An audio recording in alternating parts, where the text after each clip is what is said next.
What's going on, everyone? In this video today, we're gonna go over how you should properly putting on wrist wraps and common mistakes that you should be avoiding. So as always, let's get right into the video.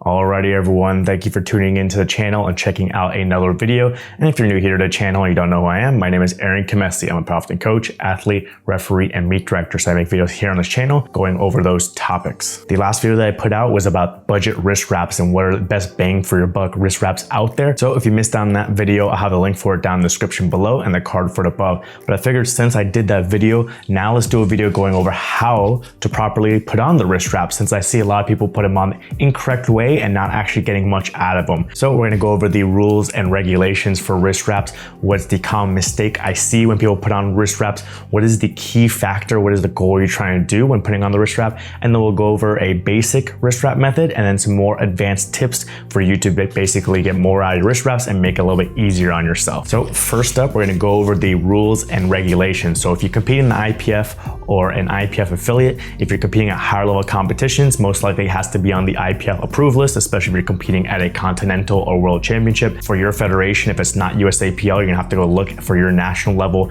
and local level, whether it's enforced or not. Here in USAPL at the national level, it does have to be on the IPF approved list, but for the local level, it only has to match the specifications in the rule book. It doesn't have to actually be listed. So something like this, that is a generic brand that you can just buy online. This would be allowed at a local competition, but would not be allowed at nationals, North Americans, or world. But for a local competition, this would be allowed because it meets the specifications, and the specifications in the rule book are the length of the wrist wrap, including the low strap, and then the width of the wrist wrap. The maximum length is going to be 1 meter, and then the maximum width is going to be 8 centimeters. On top of that, when you are actually wrapping your wrist, they have a limit on how much you can go, what they say, above the wrist joint. So if you're standing and your arm is down, this would be above the wrist joint, and how much you can go below the wrist joint, and then the total coverage. So for above the wrist joint, okay, so we'll just look at it here, that's going to be 10 centimeters above the wrist joint, and then below is going to be 2 centimeters below the wrist joint. And then of course, the combination of the two, the total coverage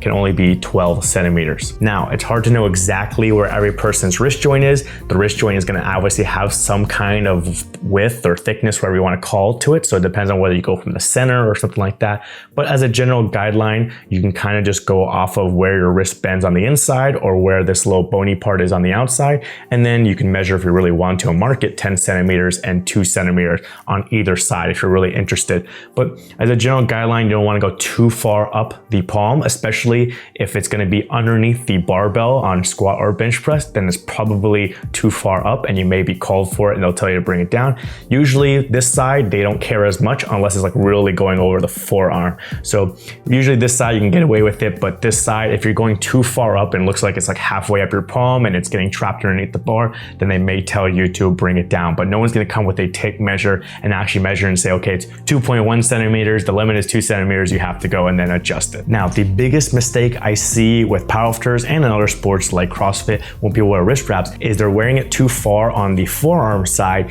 and not enough coverage on the wrist and going onto the actual hand. So then it looks more like a piece of jewelry or some kind of forearm accessory because it's not actually doing anything. So you can see here that is too low. We're not actually getting much coverage on the wrist, if at all. And if I pull it down further, you'll see it's not even at all. And so the wrist joint can move freely, and this is not doing anything. Regardless of how tight I wrap it, this is not doing anything because we're not getting coverage. So the key points, regardless of the length of the wrist wrap, the stiffness or flexibility or how you are wrapping, you want to get some over the joint, some below the joint, and some above the joint. Same thing with the other way, whatever way you want to call above and below, but you want to get coverage just like a cast, okay, or knee sleeves or knee wraps on your knees. You want to get some coverage over the joint, below the joint, and above the joint. That way you are fully covering that joint from all sides. So then you're really trying to restrict the range of motion or the degrees of freedom of the wrist, and it's going to be stuck in place, and then you're not going to have your wrist fall one way or the other. All right, so if you are someone who wears wrist wraps like that, even if it's a little bit higher like that, and you're still be able to move it around a ton and there's no kind of restriction to the joint, then you need to look into that and you need to make some adjustments. So let's go over a basic wrapping method. A basic wrapping method would be someone puts the thumb loop on and then they go again, like I said, some over the joint, some above the joint, and some below the joint, and they just wrap it straight across and then go right over that again, straight across, and then put the Velcro on, take the thumb loop off, and that would be a very basic wrist wrap method. And then I have a little bit more restriction than here. Okay, when I do try and push this way, I can feel it going into the wrist wrap, and same thing that way. I can feel it going into the wrist wrap, and I can feel the tension of the wrist wrap constricting my forearm and my wrist some. So I didn't wrap it too tight, but I can still feel some restriction with this one versus this one. So that would be a basic one, is you're getting some coverage above, below, over, getting some tension, wrapping it completely around, one on top of each other, taking the thumb loop off, and then you are done. So now that's fine and all, but now let's go over some advanced tips that maybe you can get basically a tighter setup or maybe an easier setup. So one way we'd be doing it, of instead of going right over the top of each other, is doing basically a crisscross to get some more coverage. So you can go down a little bit on the first one to get it lower on the forearm, and then cross it and come up a little bit to get it higher on the arm. If you like it higher up here, then you can get it higher here. If you like it higher in the back, you can do the cross on the back side to get it higher up. And then the last one, you could just put it straight over it. And then again, you take the thumb loop off. Now I can get a little bit more coverage here on the palm. Okay, so to get a little more restriction from it going this way. And then I have still coverage here on the back to stop it from going that way. And like I said, depending on the length of your wrist wrap and the flexibility, you can get your cross up higher here if you like it higher here to stop it that way, and then have it lower here if you want it lower here so you could be able to grab the bar. But doing this kind of cross is going to let you get a little bit more coverage depending on where you want it, and it's going to let you stretch out the wrist wrap more, because now you have to go a longer distance going crisscross rather than straight across. And so depending on the length of your wrist wrap, you may like that style. And then again, of course, if you're pulling it tighter like I did, you're going to feel a little bit more constriction and a little bit more restriction of the wrist joint going forward, backward, or even side to side. All right, and another tip is that you don't have to actually put the thumb loop on your thumb. Sometimes if you really try and like pull on the wrist straps and get a lot of tension, then the thumb loop gets stuck on the thumb pretty tight and it's hard to take off. Also, when you have the thumb loop on, you may just leave your hand open and relaxed, but what you can do instead is put the thumb loop in your palm and squeeze with your palm, closing it. So one, it's going to be easier to get that thumb loop off because you just let go with your hand and then it's off. And two, now you're squeezing your wrist just like you would be when you're actually grabbing the bar and getting in that same position. And then from there, you can start doing your wrap however you want, straight across, crisscross, whatever tension you want. So now you're putting the wrist wrap on tight when your hand is actually closed and those muscles are contracted, same as you are going to be when you are squatting or bench pressing. And then like I said, you just let go of the thumb loop and then boom, you are done. So you don't have to actually use the thumb loop on your thumb. You can just use it in your palm, grab it, hold it, wrap your wrist, then let go. And then another tip is after you're done with your set, or if you're in a meet after you're done with your attempt, you don't have to completely take your wrist wrap off, put it somewhere, maybe you forget about it, maybe someone grabs or something like that, and then have to put it all the way back on again. What you can do instead is just loosen up by moving the Velcro until it's looser. So I'm gonna loosen it up here.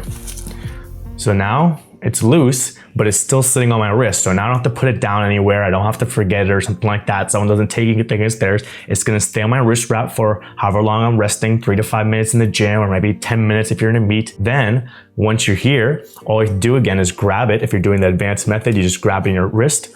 And then all you do is use your other hand to roll this back, okay? And create my tension. So now I roll it back onto my other hand. And now I'm ready to go to wrap again. So now I can wrap it however I want. And then I let go. And then I'm ready to do my next set or my next attempt. And then again, once you're done with that, you put it like this, loose. Okay, it just sits there. It's not bothering me at all. And then again, we'll show it one more time. Grab it here, grab it with your other hand, and you're gonna roll it back, and then wrap it however you want.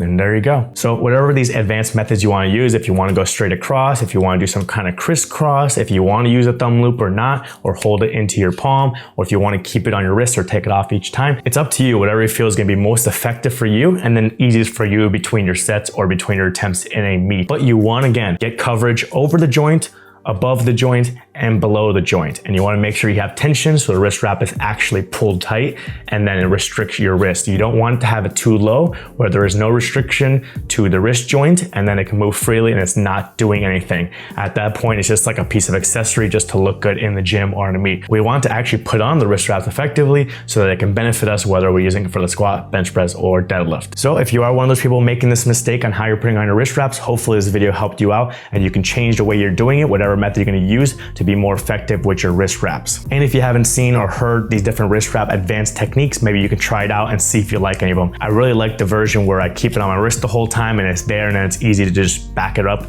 and then wrap it again for my next set or my next attempt. And as I mentioned earlier, if you missed out on that video on the best budget wrist wraps, I'll have the video for it right here that you can click on. You can watch that one next. And if you want to see more bench press tips, then you can check out my bench press tips playlist. I have the video for it right here. You can click on that and see all the different videos I put out going over how to improve your bench press. But other than that, hope this video helped you out. Give it a like, and I'll check you guys in that next video.